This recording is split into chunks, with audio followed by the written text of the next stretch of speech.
రాబోయే కొత్త సంవత్సరం పేరు విశ్వావసునామ సంవత్సరం అండి. మంచి పేరు. విశ్వావసు అనేటటువంటి పేరు ఒక గంధర్వుడి పేరు. ఏకాదశ గంధర్వగణాల్లో ఒక గంధర్వుడి పేరు. వేదంలో కూడా కనిపిస్తుందండి. వివాహం సందర్భంలో దంపతుల మధ్య ప్రేమను పుట్టించి పెంచి ఆ విధంగా దంపతులను కలిపేటటువంటి బాధ్యత ఈ విశ్వావసు అనే గంధర్వుడిది. ఆ విధంగా విశ్వావసు ప్రేమప్రదుడు.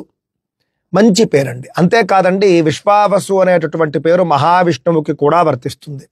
మహావిష్ణువు అంటే మంగళప్రదుడు, శుభప్రదుడు.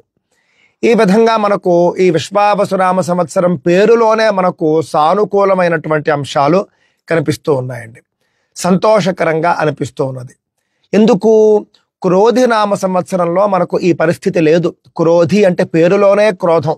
ఇంటింటా గొడవలు, చీటికి మాటికి అపార్థాలు చేసుకోవడము, ఇవన్నీ కూడా మనం ఈ సంవత్సరంలో మనం చూసామండి. కానీ రాబోయే సంవత్సరం అనేటటువంటిది ప్రతి ఇద్దరి మధ్య కూడా ప్రేమాభిమానాలు పెంచేట్టుగా ఉంటుంది అని చెప్పేసి నేను భావిస్తూ ఉన్నాను.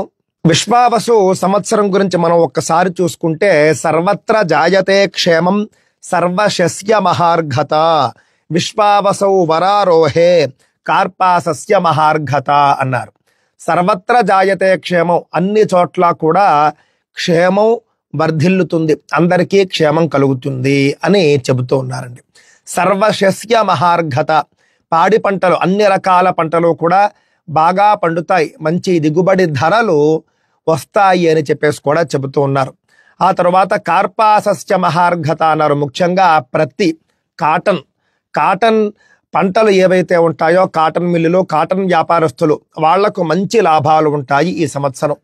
సాధారణంగా మొత్తం మీద చూస్తే మాత్రం విశ్వావసునామ సంవత్సరం క్షేమకరము, శుభకరము అని అర్థమవుతూ ఉన్నది.